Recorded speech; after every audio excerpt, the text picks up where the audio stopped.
Oh, no, no, no. Please sit down. Please sit down. Please sit down. Great to be with you. Good to be back in Central Florida. Thanks so much.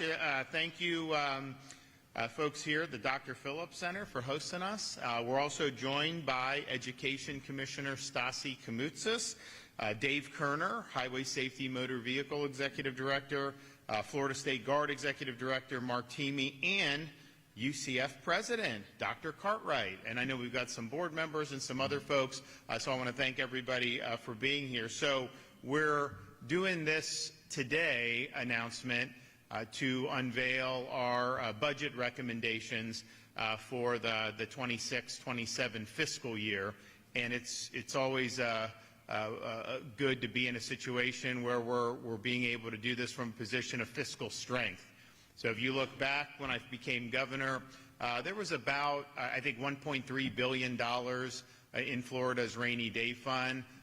Now with this budget, we've more than tripled the state's rainy day fund. In fact, we're maxing it out to where you're not even allowed under Florida's Constitution to put any more money in the rainy day fund. We also launched a couple years ago in conjunction with some folks in the Florida legislature a program to accelerate the repayment of Florida's outstanding state debt. You can have some of this stuff. We got guys that do a good job of this. They can buy the bonds on the open market, oftentimes at a discount, retire them. Then we save money on interest. And so if you take all of Florida's debt since statehood until now, just since I've been governor, we've retired more than half of it. We're going to keep the momentum going with this budget. But what you do is you save. We've saved hundreds of millions of dollars in interest costs that we now don't have to pay because we're doing that early. The reserves when I became governor, I think were probably, $7 billion range. The budget that we're submitting today is about $17 billion in reserves. So some of that's general revenue. That does include the fiscal, the rainy day fund, includes trust fund surpluses, a whole 9 yards. But that's a really, really good sign. And we're in a situation where the budget line that we're doing, $117 billion, is basically what we've been doing the last few years. I don't think you're going to find another state that's doing more meaningful things on transportation, environment, all these things, but then basically doing it with a stable budget. We will not have had any real significant overall increases in the budget. You'd probably have to go back, 3 or 4 years now. This current year's budget that we're in spends less than the year before that, and that year spent less than the year before that. So we're basically right in line with that as we look forward to going. And I'm proud of that. I think Florida's really led the way with fiscal responsibility. I've had to veto some stuff, that the legislature's done with line items, and you got to do what you got to do, right? I mean, it is what it is. I want to keep the budget in certain areas. But that being said, I mean, it's like I've vetoed more than any governor, but at the same time, by and large, the budgets have been good. There's some things here or there that we may disagree on, but by and large, we've had a really good, I think, team effort here to make sure Florida remains fiscally responsible. So what does 117, what does that mean? Well, it means a couple things. One, Florida has probably close to 23.5 million people now. That budget number that we're currently under, that I'm proposing for next year, that's less than the budget of New York City, which is only 8 million people. New York State, which is 3 or 4 million people fewer than Florida, their budget's over twice the size of the state of Florida's budget. I can tell you the roads aren't better up there because I was just up there, and the taxes, of course, are a lot higher. So we're really showing, how it can be done. And there's a couple tweaks that we make here or there on different things, but our overall footprint from a government perspective is that we have the lowest number of state government workers per capita, and we either are the lowest or second lowest in state spending per capita of all 50 states. And so the outcomes, are superior to states that are spending 25, 50, 100% more per capita or even outright than we are in the Sunshine State. This budget, and so we're keeping within that. and we're going to be able to do, more debt retirement early, all this other stuff. But we're also doing some really, really big things. And so in the budget I'm proposing, we are setting aside a record $1.56 billion solely for teacher pay increases. And so we started this program a few years ago, actually probably 5 or 6 years ago now, because, people would say, pay teachers more. So the legislature, if they would do more education spending, it goes down to the districts, and then magically it gets spent on everything pretty much but that, right? So we said, all right, we're not just going to send money. So we're going to do a pot of money. That's the only thing you can use it for. And so we started, I think, with half a billion, and now we're up to over $1.5 billion to be able to do that. And so that's been able to provide meaningful differences in teachers' professional lives. Now, there's still a few districts, when we do this, they will withhold the teacher salaries, and they use that as bargaining chips, these unions, for other things. And it's just ridiculous. I mean, you should be getting that out the door immediately. People want the help. They want to be able to do that. So we're going to continue doing this. I think it's been very successful. It's a way to make sure that money actually is going in the classroom. I mean, basically, it's the classroom. 90% of it is, what teacher do you have standing in front of the classroom? That's the most important thing. You can talk about bells and whistles and all this stuff, and I'm not saying none of that stuff matters at all, but ultimately it's that teacher that's there. No, by the way, we were probably the first state, or one of the first states, to not allow cell phones in class. And, part of it was it's not good for kids learning and all that, being on the phone and everything. But, part of it was we actually did that as part of a teacher bill of rights. It's like, you're in front of there. Why do this if everyone just buried texting all the time? So we didn't think it was fair for them. And then also just having discipline in the classroom. So we were doing that. Now this was a few years ago. When we did it, I think someone on MSNBC said it was an example of rising fascism in America. And I'm just thinking to myself, man, now everyone's doing it, so they say it's good, right? But we were doing it, so it's got to be bad from their perspective. But you've seen positive results, I think, in performance, and that's something that's really, really significant. And, I made an announcement last week about a Bill of Rights against artificial intelligence. And this is going to be a huge issue. It could be way worse than cell phones or social media if we don't approach this in an intelligent and rational fashion. There's a whole host of implications for society. They want to put data centers where it's going to take up all this power and water, and obviously we're not going to allow them to take away from ratepayers and make them pay more. We're going to protect that. There's issues about what it does to the job market, which is the reason why you wouldn't want to subsidize this. And then there's also issues about your personal likeness and what they can do, and truth in advertising. There's a whole bunch of stuff. But how this is going to impact education is a huge issue. And it's going to be something, I know there's a lot of folks in the legislature that are working on it. But that being said, we put our money where our mouth is. We did record funding for teacher pay increases for Florida, and this proposal today is the biggest by far. And I can tell you, people that have followed this stuff, if we were here, 4 or 5 years ago, and someone said, yeah, they're going to end up doing $1.56 billion for teacher salaries, people would say that's not feasible, that's not possible, that will never happen. We've shown it's possible, and we've gotten it done. The overall education budget, K-12, is another record, $30.6 billion. I think when I became governor, it was probably like, somewhere in the low 20s. So you've seen. Now, I'm not one to say the money is going to necessarily equate to outcome, because you have some places that have massive spending and they have horrible results. And I think a lot of it is that money is going for special interests rather than to actually help. But so the money itself isn't necessarily going to be determinative, but you've seen the commitment has been very, very strong for our K-12 education system. We're doing $1.7 billion in funding for early child education, almost $2 billion for our state college system. We have this great college system where people are getting a lot of practical skills and are really making a difference in their communities, and that should be applauded. We're also doing $4 billion for the state university system, We're ranked by, I believe, U.S. News and World Report as the #1 public university system, in the United States. And there's been a lot of great things that have happened over really many years where the bar has been raised academically. At least on the state university, not quite with football yet. I mean, we'll see what happens. I know University of Miami got in the playoff, which I was very supportive of, but it's not a state university. At least we have some Florida representation.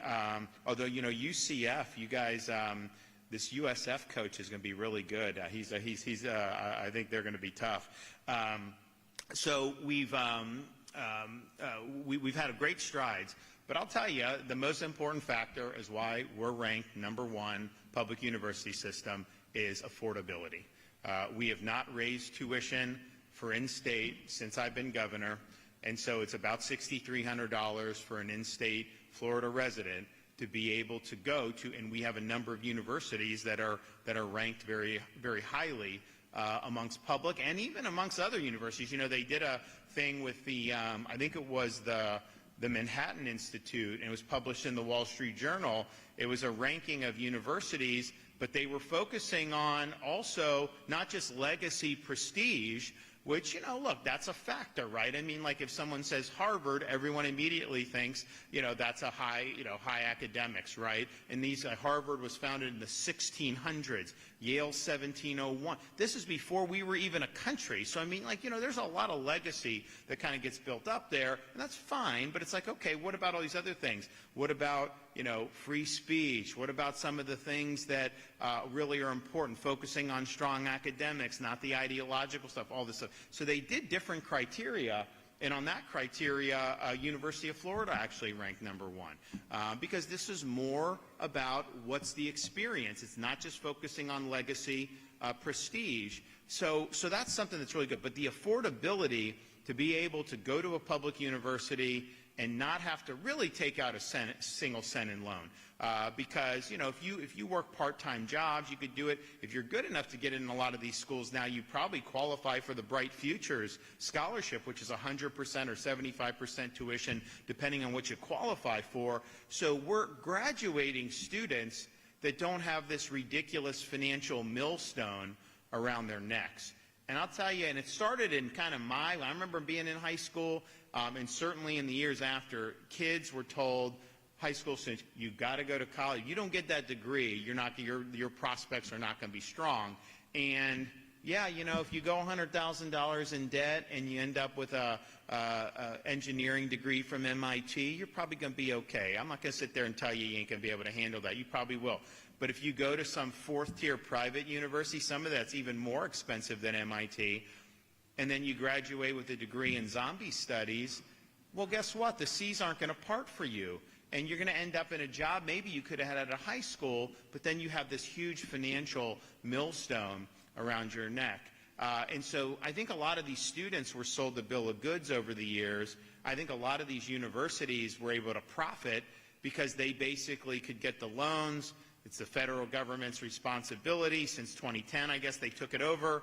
And so why does a fourth-tier university care if you go 50 or 100 or 150 in debt? That's not going to be their problem.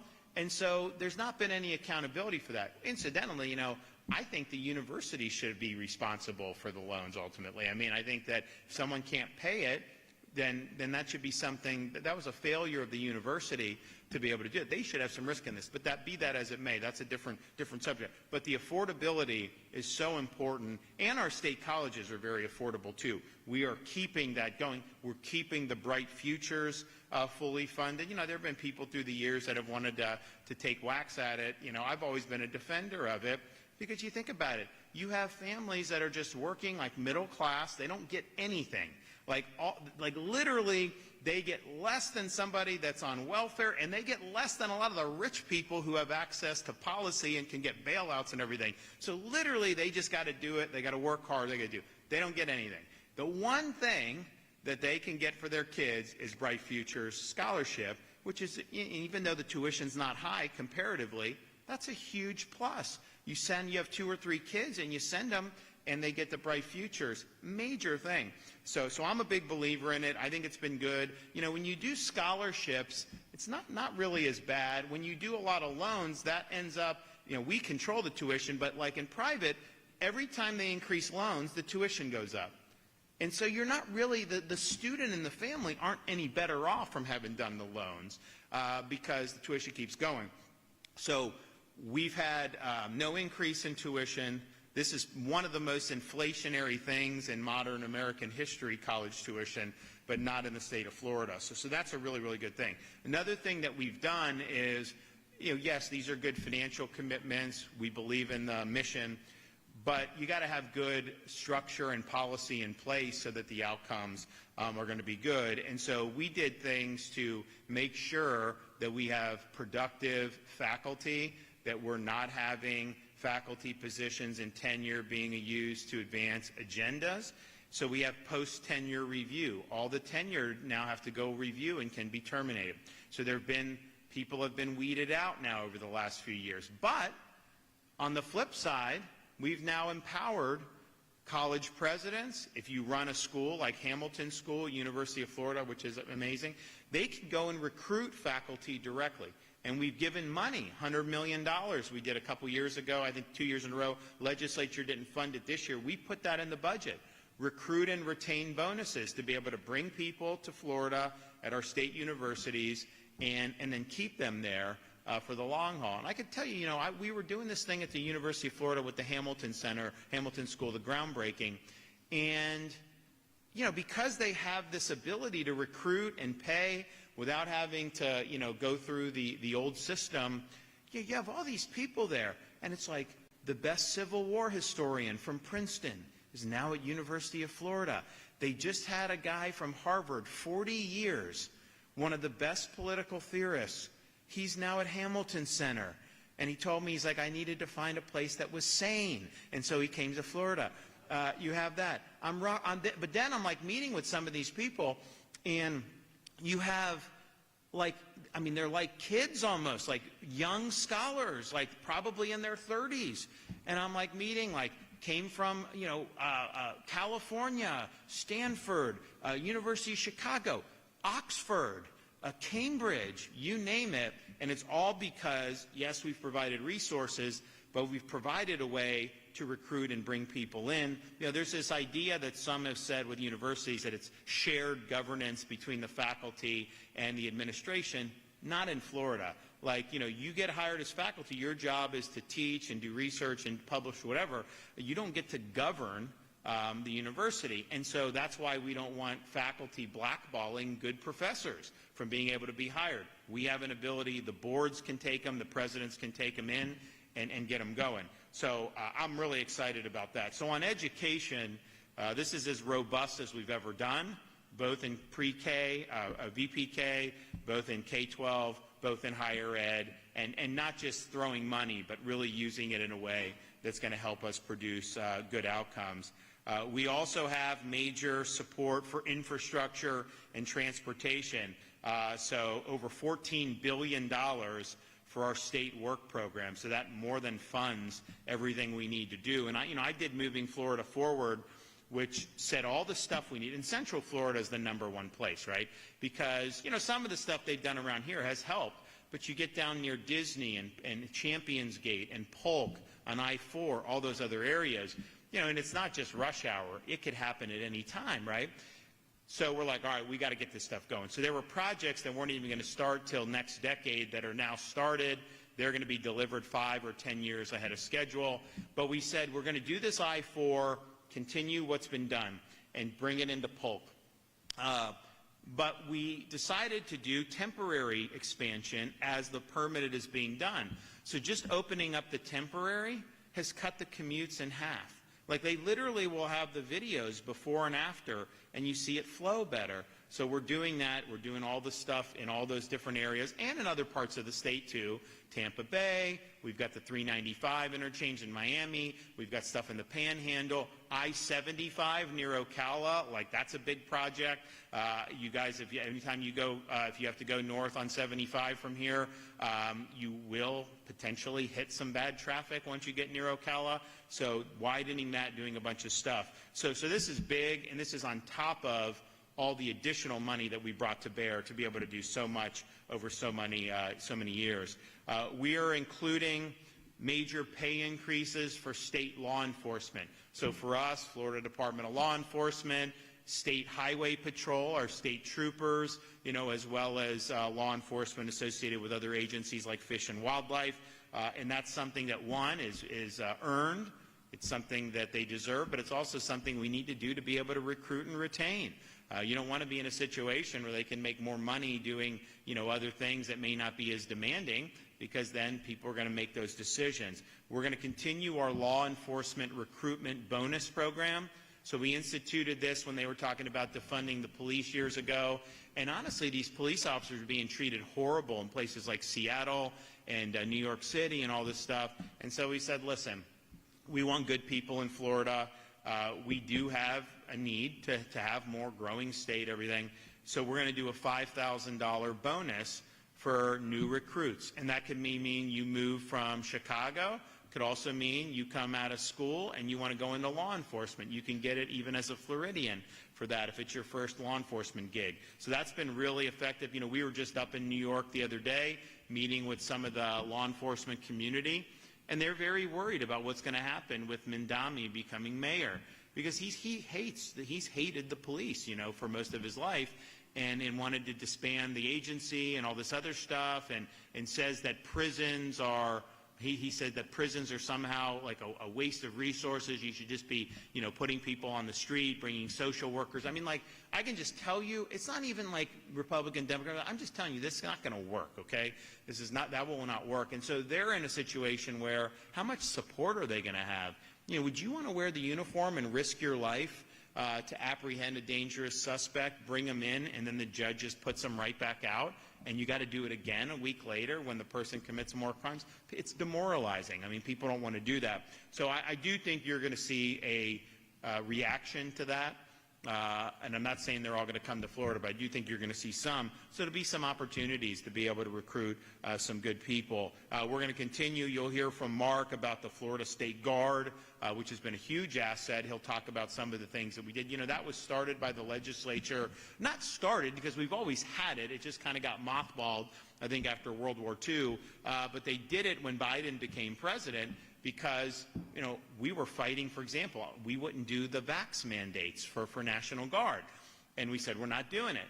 And we didn't do it. But if push really came to shove, ultimately your National Guard can be conscripted by the federal government. And that was what we were concerned about. So we said, why don't we have something to control our own destiny, has no federal tentacles, it's purely the state of Florida. And they've done things like hurricane response, they've done all this stuff. And it's been great, and I think people really feel a sense of pride, that they're involved in that. So we're able to do that. Now, obviously, our relationship is much more positive with the federal government now than it was during those Biden years, but I still think it's like this is important to have for the state going forward, not just now, but 10, 15, 20 years down the road. We also have additional major support for the National Guard. Major support for improving veterans' nursing homes, historic support for cancer research, our Cancer Collaborative Incubator program that my wife has really done a great job spearheading, as well as the Innovation Fund, which a lot of these institutions are now able to benefit from, and not just the handful that are well known. You have others that may be doing some more cutting-edge stuff. We're really, really supportive of that all the way around. And then finally, environment. We promise more on environmental restoration than anybody thought possible. We've exceeded that by a country mile in terms of what we've been able to do. And some of that is Everglades, which is the biggest restoration program in all the country, and maybe even for environment, maybe in the world, but certainly for the United States. the largest undertaking that's ever been done or that's currently being done. But we've also done stuff for the health of springs. We've done a lot of transition from septic systems to sewer systems. We've done conservation with the Florida Wildlife Corridor, massive acreage that's been now there and is going to be conserved, and is going to end up being some concrete jungle. And that's a huge part of the state now, and we're going to continue, adding for all that. We're also doing beach renourishment, supporting coastline, very important for tourism and all these other things. And I know that the Interior Department had floated doing the Gulf drilling, and we've not supported that since I've been governor. We don't. But it's not even just with the tourism and risk. Military uses that to train. All those pilots in the Panhandle, that's what they go. So that's important too. But protecting the coastline is something that's really, really significant. And people, you go to different parts of the country, and there's some nice spots. But I'll tell you, if you like beach, we are number one, across the board. I mean, there's just no question. And not every part of Florida is as good as every other part, and I will keep my mouth shut about what I know is best. But it's just, we hit the heights. It's really important, and it's been great for our economy. But also just doing things like Everglades restoration. You now have stronger aquifer in South Florida. You have more water going to Florida Bay, better fishing, better salinity levels, even flora and fauna, the eco-tourists that want to go there and take pictures. You see a resurgence in some of this stuff. There are going to be more. We're going to continue. We've stepped up the python removal in the Everglades. We stepped it up when I was and we kept doing better. But we needed a moon, so we got some private sector incentives. So there's a lot of great stuff that's happening there. So all being said, I think what the budget does is it builds off the success that we've had. This budget's entitled Floridians First because that's the focus of it. It's putting our people first and making sure we're good stewards, but also making sure that folks, that the needs that we have are being addressed. One final side item that I will mention. So we have no income tax, and we won't. We have sales tax, but almost all the essentials now are exempt. Your groceries, medication, we did the exemption for all baby items. So diapers, wipes, strollers, all that is exempt. Back to school holiday is now permanent in law. Disaster supplies is now permanent in law.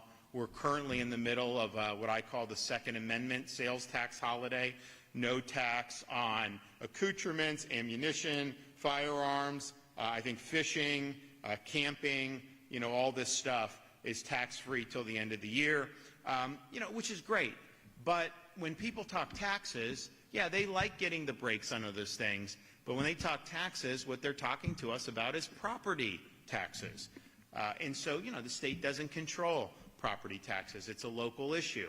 I think most people have followed me know that I'm talking about having something on the ballot in November of 2026. We're working on some good stuff, but we're doing this very deliberately. We're making sure it's something that can get broad support. It's not a Republican-Democrat thing. It's just about a taxpayer thing. We want you to own your own home, our homesteaded Floridians. We don't want to be in a situation where you've been paying taxes for 20 years, and if you stop paying, then they can just take your home. We also want to make it affordable for young people, young families, because property values have gone up. Even if they can afford the home, they're paying way more taxes than the same home would have cost if they had purchased it 10 years earlier and then had homestead to limit the valuation increases. So this is a huge issue, and we'll have some more to say about it, going forward. But because of the way Florida's tax structure is, this is a local function, and if you want to see relief in a real major way, it's got to go on the ballot in 2026, and then Florida voters have to approve it as an amendment to the Constitution.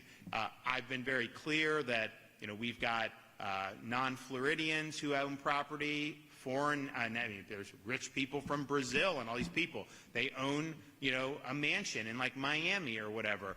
You have people that own Airbnbs. Obviously, we have commercial landowners, and they all do property tax. Our focus is on residential homesteaded Floridians, your primary residents, and whether can you own that free and clear, and the exemptions that you would get. So, sometimes people say, oh, there's not going to be any revenue. No, all that other stuff will still be there. Interesting fact, in 2019, so this is the first year I was governor, local governments in Florida brought in $32 billion in property tax revenue. Today, they're bringing in $56 billion in property tax revenue. Now, yes, the state has grown. Yes, we've had inflation. And I'm not saying that, even like if you do inflation, population inflation adjusted, the nominal number will be higher. There's no question because of the underlying changes in Florida and the overall economy with the inflation. But that's almost doubling the revenue in 6 years that we're seeing. So the majority of the revenue is not homestead residential. It's non-resident, non-homestead residential, commercial, and investment. So you're talking about a fraction of this. So we have an opportunity to do something big. Now, some places have more wherewithal. Now, I think we've been showing, or Blaise and Goli has been showing, overspending, and we want to make sure that the taxpayers are getting breaks rather than have more spending. But put that aside. There's some communities, some counties that are fiscally constrained. We have 32 of them, and they're more rural, and they don't have the economic engine that an Orlando has, or that a South Florida has, or a Tampa, or a Jacksonville. And so I've put in the budget, and I'm not saying it's even going to be necessary, but I put in the budget enough money to completely 100% reimburse any homestead property tax reduction for those fiscally constrained counties. And so I don't want to, don't tell go tell your senator you're not going to have. No, you will have it. Now, there's some people that say you shouldn't do that. But my view is it's a little more difficult maybe for some of them, and now eventually they're going to have to figure out. But if you look at the growth of the revenue that's come in, if you didn't have homestead, and just how the revenue from the non-homestead has grown, honestly, you'd be pretty close to where we are now, not too distant future, the way it is. Because, people come and, they'll buy a second home, they'll do this, and this tends to be at the higher end, so they're assessed higher, and they're paying more tax. But we have an opportunity to give people relief on this. So we're going to be working. I know there's been a lot of great work that is being discussed. I've been talking with some of the senators, but I know some House members are working on a lot of stuff. We got to be bold. We got to be strong, and we got to do something that's going to have a meaningful difference in people's lives and the lives of families. And, otherwise, it just ain't gonna fly. So thanks everybody that's been a part of this. We've done a lot of great stuff. This shows, there's a lot of places where, the budget's like the worst thing to deal with because the outlook is so gloomy. The facts are so bad. They got some of these states are running massive shortfalls. This, that. You have a state now that has a maxed out rainy day fund, has major reserves. I mean, I think every year I've been governor has been record reserves. Like we had more at the height of COVID because I did Moving Florida Forward, tax cuts, all this other stuff. But pretty much every year I've been governor, I don't think there's any other year where there have been more reserves that we've had in our budget. And yet, I think if you go back to my first year and you do inflation and population adjusted, so the top line's higher, but I don't think you're going to see it that has been that much different over this period. I think it's been pretty stable. I think it's reflected population growth, and obviously you've had to adapt to a more inflationary environment. I mean, I have some projects I had to fund twice because of how much they went up because the inflation, pay $80 million one year, then you got to kick in another 40 or something, the next year. And it's like, I hate doing that. I have heartburn doing that. I want to veto that when I see that on my desk. Trust me, it just bugs me. But the reality is that's a function of what was going on with the economy. So we're in great shape. We got to keep the momentum going. And I want to thank everybody that's been involved. So we're going to hear from some of the stakeholders. So we'll start with education and Stassi.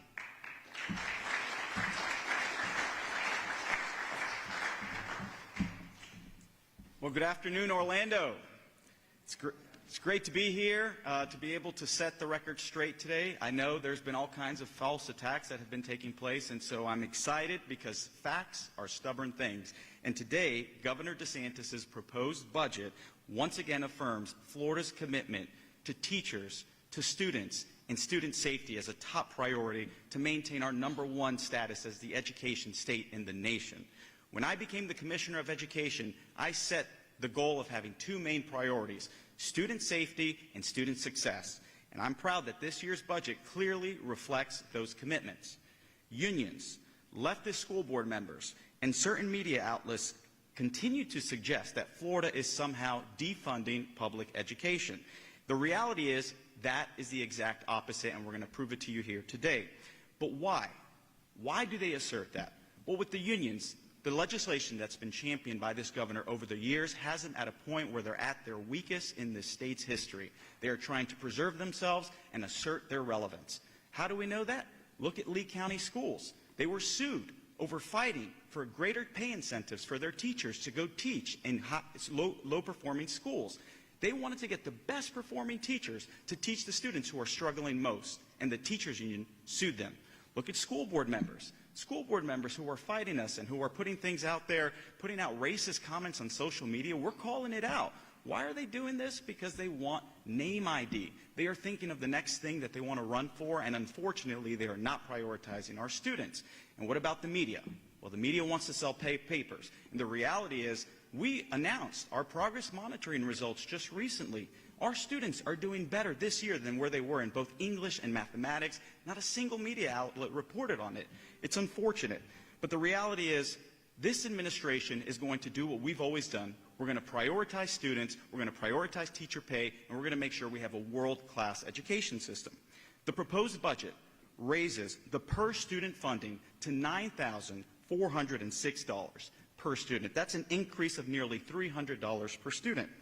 This increase will provide the most per-student funding in Florida's history, reinforcing our commitment to support student achievement. The governor is also recommending nearly $1.6 billion in funding to provide salary increases for teachers and other instructional personnel, an appropriation that did not exist before this governor took office. Over the past 7 years, he has consistently funded this appropriation to the point of nearly $6 billion over the tenure of his administration. We know that high-quality teachers have a tremendous impact on students, which is why this continued investment in raising teacher pay is essential to ensuring every student has an exceptional teacher leading their instruction. The proposed budget will continue to also support school choice options for families, including funding for students to participate in the Family Empowerment Scholarship Program. This funding will further allow parents in every zip code to select the school that best fits their child's need, whether that's a public school, whether that's a private school, or a home education program. Just 2 years ago, roughly 250,000 students participated in Florida's scholarship program. Now we are at more than 500,000 students that are benefiting from these choice programs. Recently, a state auditor general report examined various funding accountability challenges associated with the scholarship program. And even before those audit findings were released, the department was already addressing ways to ensure that the program ran more smoothly and efficiently for this school year. The Auditor General recommended moving the Family Empowerment Scholarship into a separate silo of the public school funding formula. This is a smart and balanced solution, one that respects the growth of the scholarship program while ensuring that public schools are funded accurately and fairly. And I'm glad that this governor's budget aligns with that recommendation. The budget also includes $20 million for the Schools of Hope program, which is an increase of $14 million to provide critical funding for proven high-performing charter school operators to establish, open, and operate within the neighborhoods of Florida's chronically struggling public schools. Schools of Hope provide an additional option for families to access a world-class education for their child. In addition to school choice, Governor DeSantis has championed civics education through his tenure. With this proposed budget, he is continuing that commitment with enhanced investments to civics education and civics and debate initiatives. The proposed budget includes $3 million to support and expand the Florida Civics and Debate Initiative, which provides students critical thinking skills, speech and debate skills, civil discourse skills. And over the past 5 years, this program has grown from just 50 teams that were participating in our state to over 400 teams in every single county. Additionally, an allocation of $3 million, which is an increase of $2 million, will be dedicated to provide support to school districts for the improvement of civic literacy for Florida students using regional civics literacy captains and coaches. Also included in the budget is $1.5 million, and that's an increase of $1 million, to support teachers by providing civics professional learning opportunities. And I can't forget to mention there is $10 million in this budget, which is an increase of $6.5 million for the Civics Seal of Excellence program that will allow nearly 2,700 teachers to benefit from a $3,000 stipend for completing the course. Upskilling our educators will ensure that students will grow civic virtues that are essential to maintaining our constitutional republic. In addition to prioritizing K-12 education, Governor DeSantis has also emphasized post-secondary education and workforce education. The budget proposal allocates nearly $2 billion in state funding for the Florida college system, ensuring that all of our great 28 institutions receive the resources they need to strengthen their programs and better prepare students for high in-demand careers. And I want to thank the college presidents. I want to thank the Board of Trustees. I want to thank you, Governor, because we know that the impact that these colleges are having on their communities, for the local economy, as well as for these students to be able to go down workforce pathways and to be able to get great paying jobs, it's second to none. And so I thank them for doing it in an efficient manner, in a cost-effective manner. And so this is a great investment in our public college system. The budget also invests $800 million in workforce education programs, including $20 million specifically designated to create or expand pre-apprenticeships and apprenticeships, giving students more pathways to gain valuable hands-on experience and enter the workforce career ready. Since 2019, this governor has invested more than $12 billion in workforce education. With these additional investments, Florida will remain the top state for workforce education. The proposed budget also focuses on school safety with increased funding for school hardening and the Guardian program. $106 million total for school hardening. That includes $42 million for K-12 campuses and a new investment of $64 million for higher education. This new funding for higher education will provide $44 million for state colleges to implement hardening measures and $20 million for universities to install door locks on classrooms. Also included with school safety funding is $12.5 million for the Guardian program, which will maintain the $6.5 million for our school districts and a new investment of $6 million for higher education. That $6 million will provide $4.2 million for our state colleges and $1.8 million for universities to establish these Guardian programs on their campuses. This funding for school safety will ensure that students continue to have the resources needed to maintain safe and secure campuses statewide. It is clear that Governor DeSantis remains deeply committed to supporting education by making direct, strategic investments where they matter most, in our students, in our teachers, and in their safety. Despite the claims of unions, activist school board members, and the media, under Governor DeSantis' leadership, Florida is investing in education at record levels across multiple areas. Each of these investments play an important role in reinforcing and advancing Florida's public education system and will ensure that Florida continues to lead the nation in education excellence, opportunity, and school safety. Thank you, and God bless you.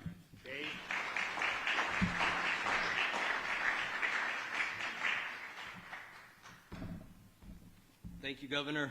Thank you for being here today to discuss and talk about some of the most important issues in state government, and that's the upcoming budget cycle. But before I do that, I had the opportunity to listen to the governor and the commissioner speak about public education, and it allowed me to reflect a little bit on my experience as a Florida native, having gone to start with high school, public high school. I went to State College for the police academy after I went to high school. Then I went to a four-year public university and then to a public law school. And I've always felt so blessed and so thankful to be a Floridian.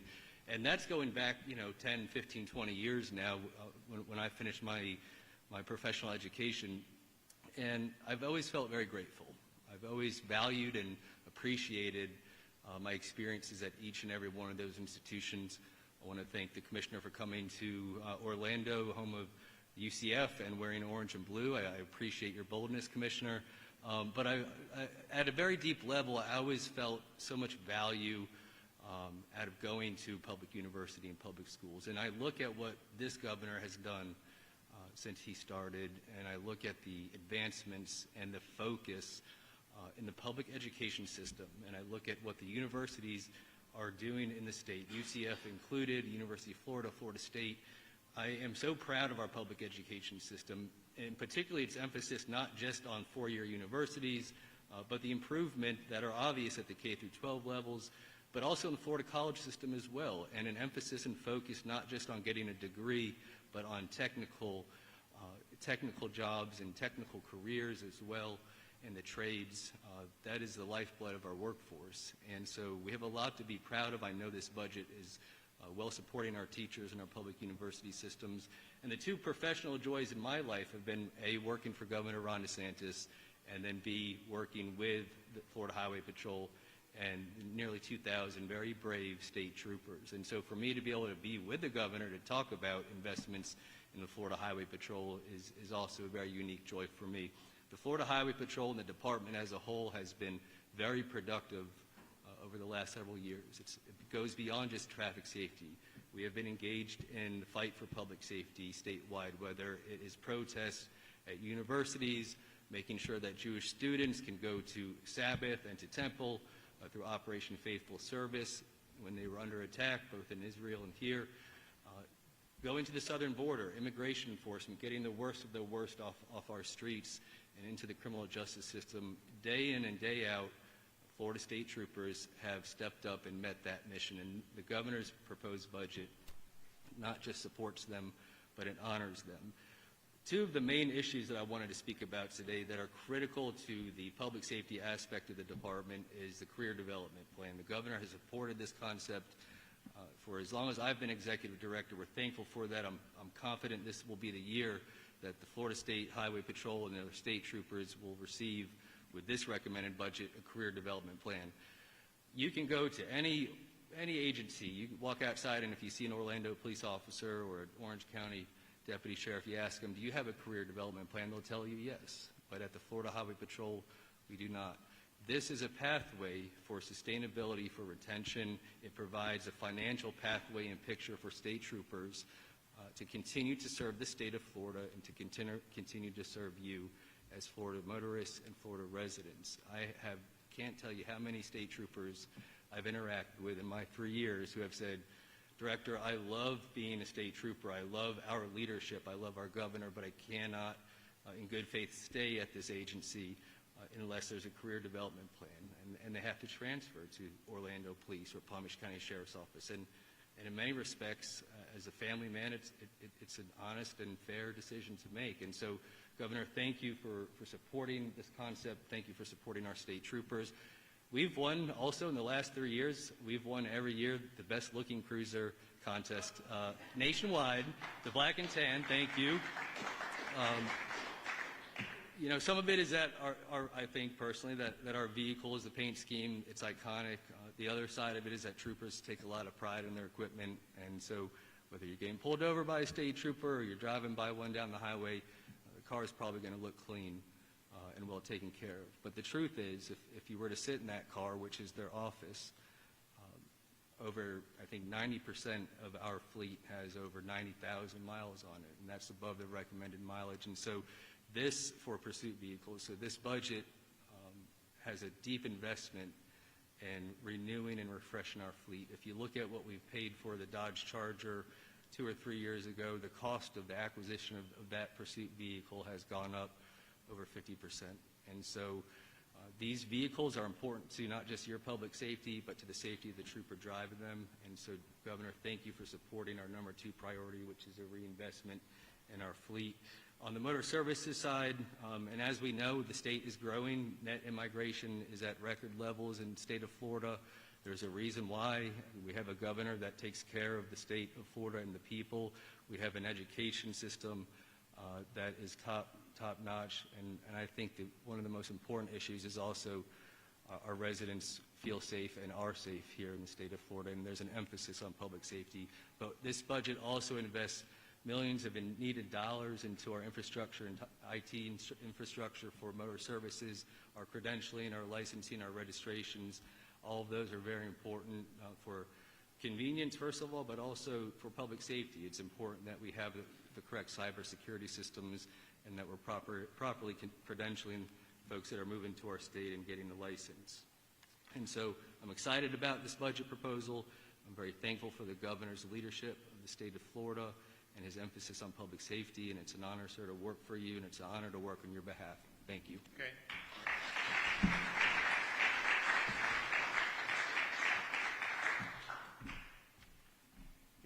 Good afternoon, Governor, and thank you for the privilege of joining such an elite team of agency commissioners and directors, as well as the opportunity to rapidly deliver a state guard that you envision for Florida that's appropriate to the public safety challenges, not just for today, but also for tomorrow. Governor, your proposed budget returns the Florida State Guard to a resourcing level that is necessary to fulfill the roles and responsibilities we have in emergency management and public safety that are charged in state law, things we're supposed to do, such as supporting our essential requirements in emergency response and public safety, but also to train to the same high levels and standards as we do our great Florida National Guard, and to do so in conjunction with state and local agencies. Ladies and gentlemen, the governor's budget proposal will allow the Florida State Guard to resume full recruiting, training, operations, and maintenance programs across our emergency management and our public safety portfolio. The governor's budget restores the Florida State Guard's mission readiness, and it returns the State Guard to a growth trajectory needed to sustain our capacity to support our communities in need year-round. In the last 3 years since our governor reconstituted the Florida State Guard, we have been activated 18 times. That's an average of our state calling upon us every other month for the past 3 years, and these phenomenal volunteer soldiers providing critical support to numerous emergency support functional areas. As an example, in a single 90-day period alone, the Florida State Guard activated 94% of our soldiers to provide critical community resilience support across 18 counties, and that included going to help Floridians in other states where their governors failed them. These Category 3, Category 4 hurricanes, these are tornadoes, these are out-of-season river flooding, these are winter storms, and more. The federal requirements that are also levied on our understrained Florida National Guard continue to increase, and that reduces their available forces for statewide emergency response while they focus on their primary warfighting mission areas. As Director Kernan mentioned, the increasing public safety requirements, especially in the air and maritime domains, countering illegal immigration, countering trafficking, are areas where the Florida State Guard is already augmenting local and state law enforcement agencies so their sworn officers can perform their primary missions. These are just daily examples of where the Florida State Guard serves as a critical cornerstone of the state's emergency response and the public safety system. Our ground, air, marine, and special missions units have all been credited with life-saving actions. These are high-risk mission sets, and they require high-quality, competent, effective, safe, and fiscally sustainable training programs. The Florida State Guard costs substantially less to the taxpayer than any other agency or the National Guard that operates in this space. We cost less per man hour, less per Marine engine hour, less per flight hour. The governor's budget proposal improves significantly over the current year's reduced authorizations.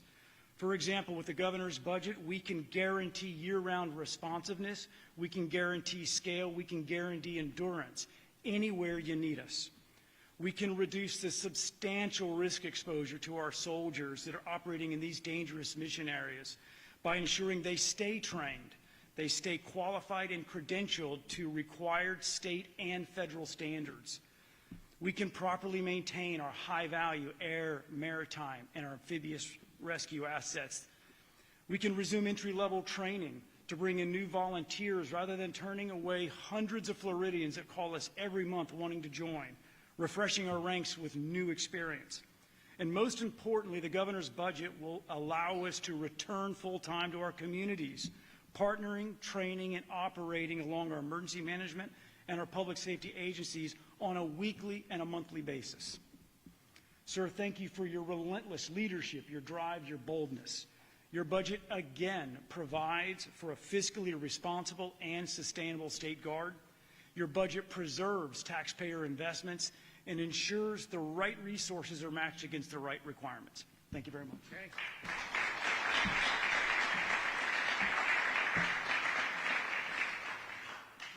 And one thing I didn't mention that people will see in terms of, there's a lot of continuity in what we're doing. Obviously, Stassi talked about the education, but that we've been doing that, right? We're building on it, teacher pay, total budget, all that stuff, civics, universities, environment, we've been doing that. We started very boldly on Everglades. We've been doing all that.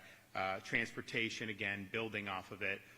One thing that we're doing that is more than we've done is corrections, to be able to pay correction officers more to retain them, and then to be able to hire new, because, I think most people figured out, I don't like releasing people from prison, right? You serve your sentence, that's one thing. We don't release early.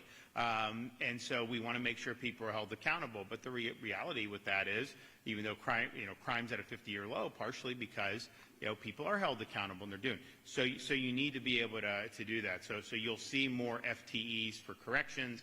I think the budget leaves us, for my tenure, a net reduction of state employees of about 1,000. But there will be an increase for corrections, and there'll also be money. I think we're probably at about 450 or 470 million for these corrections enhancements. And, it got to the point where, I had National Guard and stuff to help, because they're making so little money, you could make more at Wawa. And so I'm just thinking, would you rather be in watching some very violent people, or would you rather be making toasted subs and make more money? Seriously, it's not the best vocation. There's risks involved. It's tough work. And if you can make more money, it's some other stuff, people are going to do that. So we've done big increase. We've gotten it better, but we do need to get more just to be competitive, just to make sure we can retain people. But ultimately, that's part of the consequence from having policies where you want to be strong on crime. Every time there's ever been any talk of releasing early, I don't do it. I don't think it's worked anywhere. And we have truth in sentencing in Florida. You go, you do the crime, you do the time, and I think that's what we got to keep that, because if we turned our back on that, you would see the crime rate go up. So the correction budget reflects, I think, that philosophy. Okay, do we got any questions back there?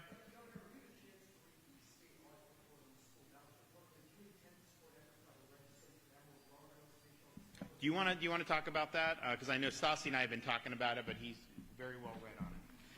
Yeah, so that's what I mentioned in my, when I was up here presenting. This budget does reflect one of those recommendations, but we were intentional in going into the school year to get ahead of it. And so in the cross-checking process, we're actually working with the districts to verify that the students that are saying they're receiving the scholarship are in fact receiving the scholarship. If there's any dispute, we pause the money, we make sure we get to the bottom of it, and then we ensure that the process moves forward properly so that the money goes to where it needs to go.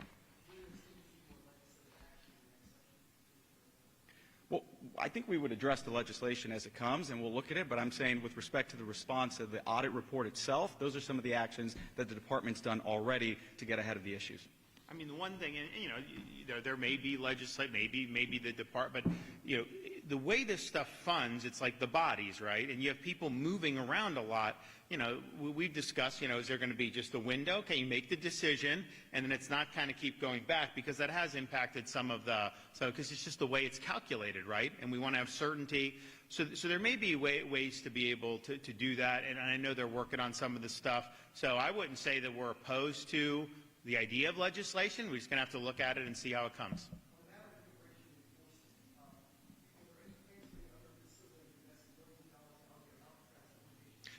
So the immigration detention. So remember, we were leading the country and assisting DHS with the mission. DHS didn't have the resources to get the job done. We stepped up. Some other states have followed. But the one thing they asked us was to help with they needed a place to process, detain before they could do removal, because there's a bureaucracy involved, right? It is what it is. So, but, they said this is reimbursable. So I still hear people saying, oh, Floridians, this one. Like, they're reimbursing everything we're doing, right? So what we're doing is saving Floridians tax money for sure, because all the operations are reimbursed, so we're even Steven on that. But illegal immigration costs taxpayers. It costs taxpayers with medical. It costs taxpayers with education. It costs taxpayers when we have car accidents. I mean, you get hit by an illegal alien, do you think you're going to get an insurance payment from them if they're at fault? No, of course not. So there's all those different things. So that definitely saves. So I just think it's important to just stress, because the media said, oh, they're spending all this money. And they would, and when they would submit for like bids, they would say, what's the possible? And they were trying to say they spent $600 million on Alligator Rock. That's not the way it works. So that's but they make it sound like, there's you don't know you're going to. Now we know DHS has confirmed that. We actually have gotten reimbursed for stuff already. So that's just that. So what we're doing for our budget purpose is not hitting this at all. DHS is reimbursed. We're saving because obviously there's a drag on taxpayer resources when you have people here illegally. So we have opened one up in Northeast Florida called the Deportation Depot in Baker County. We are in the process of doing one in the Panhandle, and then we're also in the process of doing another one in the southern half of the state. Now, I said this from the beginning. This is not permanent. DHS should handle all of this, right? And in a perfect world, they would have the facilities. They've got Chrome down in Miami. They don't, honestly, in Florida, they have very little. And so we've had to supplement. But the minute that they have what they need, then we obviously would not, we're not just doing this for our health. We're doing it because there's a need to do it. So I'd anticipate that, you may see the Panhandle and and another one in the southern half of the state. But that also will then affect some of these others, because, how much are they doing? How much do you have to have? What personnel? I mean, if you have a steady flow of the census is 500, that's a lot different than if the census is 2,000, right? So we work through all that, but it's all reimbursed, and we want to be able to do. And even on like Alligator Alcatraz, we'll get we're reimbursed. So it's not like it's a net, but like some of the cost of that is, wastewater removal, and so that there's no runoff from the airport to anywhere in the local environment. And people said, oh, you're going to hurt the environment. No, we're containing that all. But then they say, well, you're spending money. Well, you can't have. So at the end of the day, I think a lot of those folks, they just don't want to see immigration enforcement, period. I mean, obviously, you see some of these anti-ICE protesters in Portland and whatnot. And another thing I point out, because the media has been talking about, you have, in Alligator Alcatraz, you have a lot of criminal aliens. If you look at their rap sheets, you got people that are sexual predators. You got people that have committed, really serious offenses. They shouldn't have been in this country to begin with. And now they're making claims, oh, they're being abused. None of that is substantiated. When the media says that, understand, they're just taking the word of that. They said, oh, in Chrome. Now, we're not involved with Chrome. That's DHS. But they're like, oh, Chrome, they're putting you in this black box or whatever. And they drew an artist rendering of it. Well, how come nobody has taken a pic? How come nobody's seen it? We asked DHS, are you doing it? No, we're not doing it. It's fabricated. And it's interesting because when we set up the first one, again, the feds asked us to help. So they set it up down at the airport in the Everglades. And I'm walking through this in like a thing, and I'm like, and they've got this and that and mess hall and this and that. And I'm like, do you really need to have all this stuff? Because honestly, I thought it was over the top, everything that they had there. Library and this. And they're like, well, we don't want to be in a situation where we're being accused of mistreating them. I was like, they are going to accuse you of that no matter what. You put them up in the Ritz-Carlton, they are going to accuse you of doing that. That's the narrative. That's what these people do. But none of that has been substantiated, and it's all based off just, accusations of people that are, quite frankly, have violated laws in this country in a really, really big way.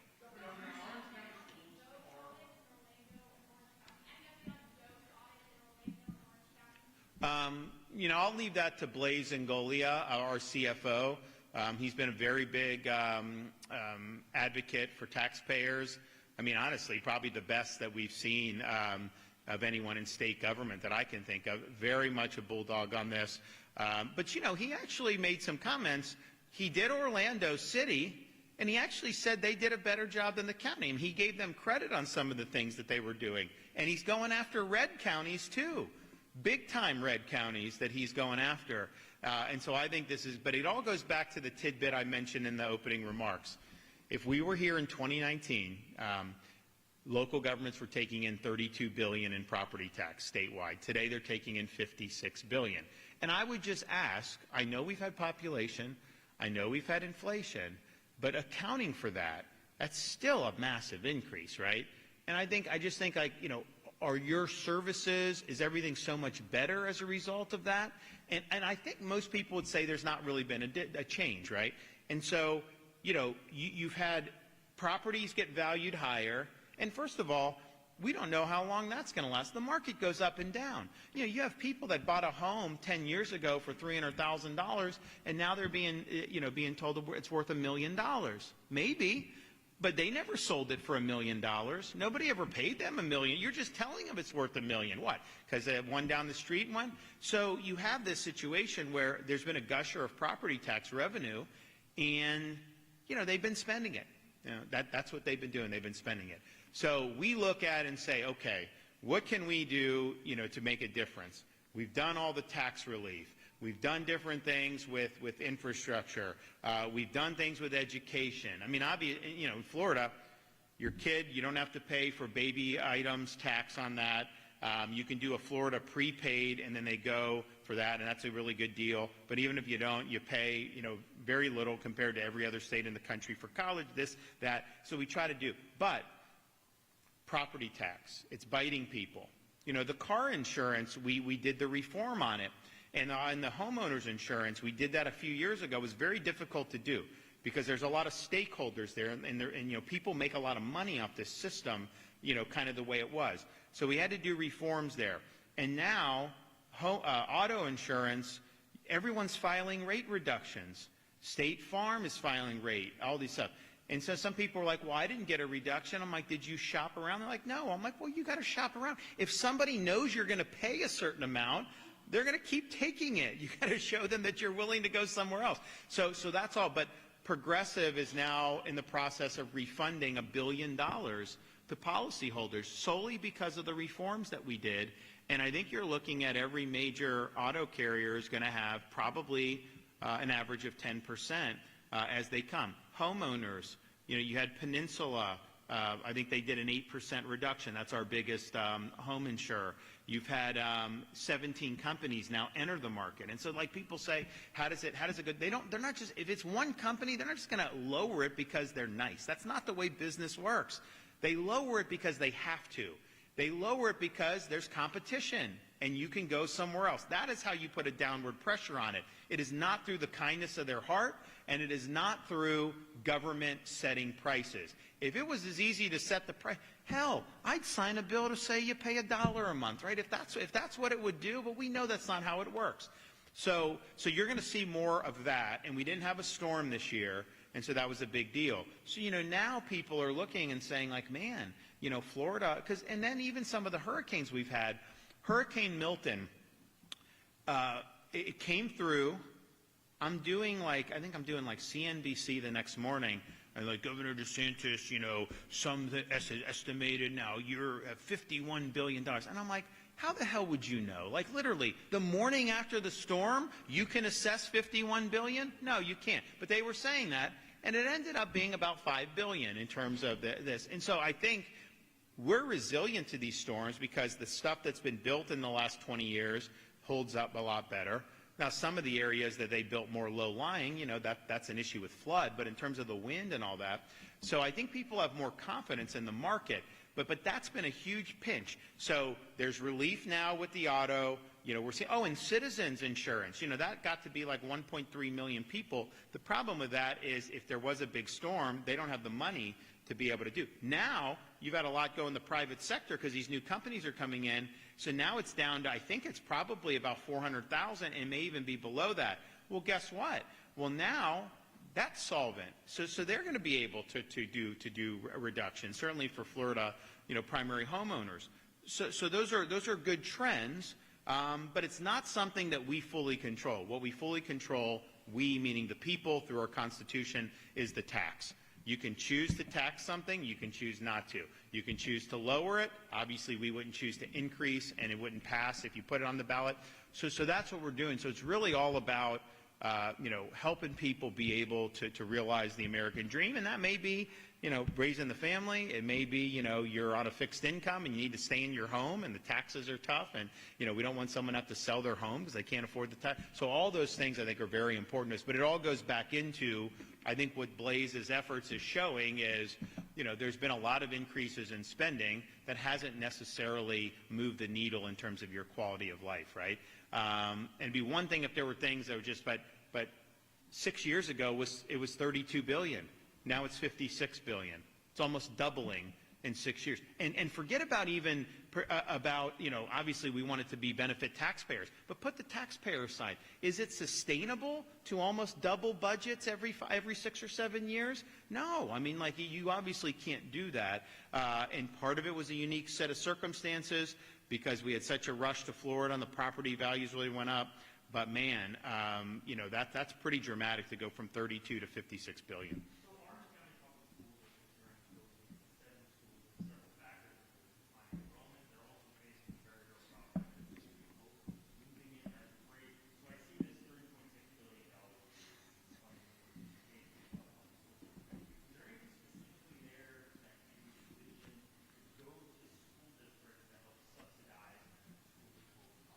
So here's the issue with Schools of Hope, because a lot of the stuff you hear, I mean, honestly, it does. If you know the underlying issue, it doesn't make sense.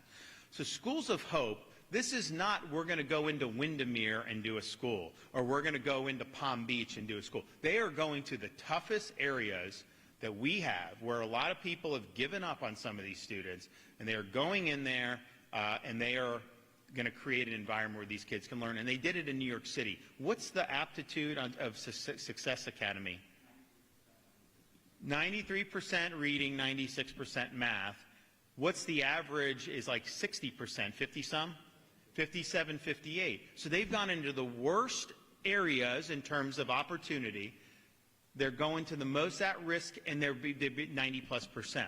So that's what they're doing. They're going areas where no one else wants to go. And so one of the things that the legislature put in this bill, which I think is good, is, okay, if you have a school that's not using facilities, if they need the facilities, they get it, 100%. But if they're not using it, the School of Hope can go in, use existing facilities, which saves taxpayers money, by the way, because this is there, that's there, and then they're able to go and do schooling using those resources. So the actual school, wasn't using that. Now, look, if you have excess property, you want to sell it or something, they're entitled to do that.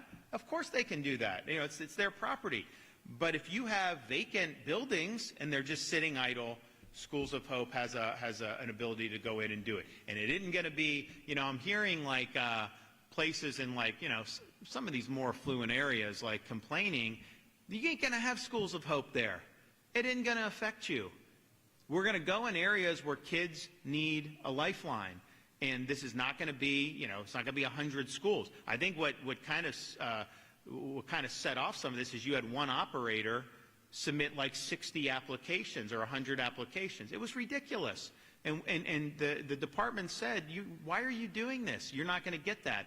And that told people oh, well, yeah, even in Sarasota and even in here, they're going to come in and take some of the school, that my Sally or my Johnny goes to. No, that's not what's going to happen. So you're talking about some hard areas in Miami, probably Fort Lauderdale, Broward County, probably Orlando, maybe Tampa, maybe Jacksonville, and that's what it'll be. So the mission is very clear. It's a difficult mission, but at least with Success Academy, you have an operator who's been able to do some really, really great things. And so my view as the governor is, every single kid in this state has some God-given ability. And it's the job of the parents, but also the education. Get that ability out to come to the forefront. And it's easier in sometimes than others. Sometimes, honestly, the school has to do very little because the parents are really driving it. But there's others where those kids may not be as lucky. So they're using it's vacant buildings, right? So if they want to sell a building, they can sell a building. I mean, it's not going to be a fiscal drain on them. But the question would it be better to say, okay, charter schools of hope, go build a new building, or to do a different lease somewhere else? That would cost more money, to be able to do it. So this is all going to work out very sensibly. The commissioner will work with any district. I mean, the goal, honestly, you're really relieving burdens on the district, right?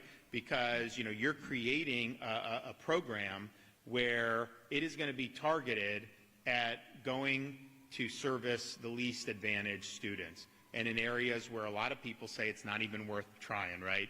Oh, don't even worry about this vote. No. They believe you go anywhere, you can do it if you have the right formula in place. But this is not going to be something where a school of hope is going to be coming in and descending on Palm Harbor or Destin or some of these places. And I hear some of this stuff, and I'm just like, that is just not accurate. It's the same thing when you hear people saying that somehow they're defunding schools or not doing. Well, like, all you have to do is look at every budget I've put out. We've increased funding every single year. Teachers every single year. We went from, there was zero money when I became governor that was earmarked just for teachers. Now we're proposing $1.58 billion just for teachers. And that's on top of a lot of other. And, the thing is, on the teachers, like Stassi mentioned the Civic Seal of Excellence. When they go through that, they get a bonus. They get $3,000 bonus just for attending this course over the weekend. There's other things that they're able to do. I mean, we've had the school recognition bonuses. That money's gone out in the past. So there's a whole host of things. But Schools of Hope, I think, is going to make a big impact. I think geographically it's going to be very limited. I don't think most Floridians are even going to know that there's a School of Hope. Because, quite frankly, probably where they're setting up, a lot of Floridians aren't spending a lot of time in some of these areas. But they're going to go in, they're very mission-driven, and I think you're going to see some positive results out of this, and it's all going to work out, very well. This is supposed to be an addition and value add, but it's being very efficiently done. Having idle buildings doesn't make sense for anybody. If the idle buildings are there, let Success Academy, Success is the one that's really has the proven record. I know these other people are going to apply. I'm not dinging any of these other charter operators, but I know the one that's been able to do it against very difficult odds has been Success Academy.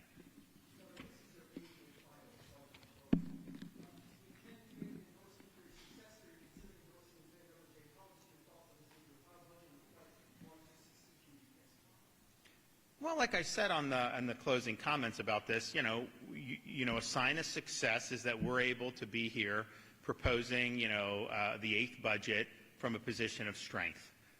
We have a maxed out rainy day fund. We're not scrambling to try to plug budget holes. We're able to propose the biggest pay increase for teacher in the history of Florida without breaking a sweat.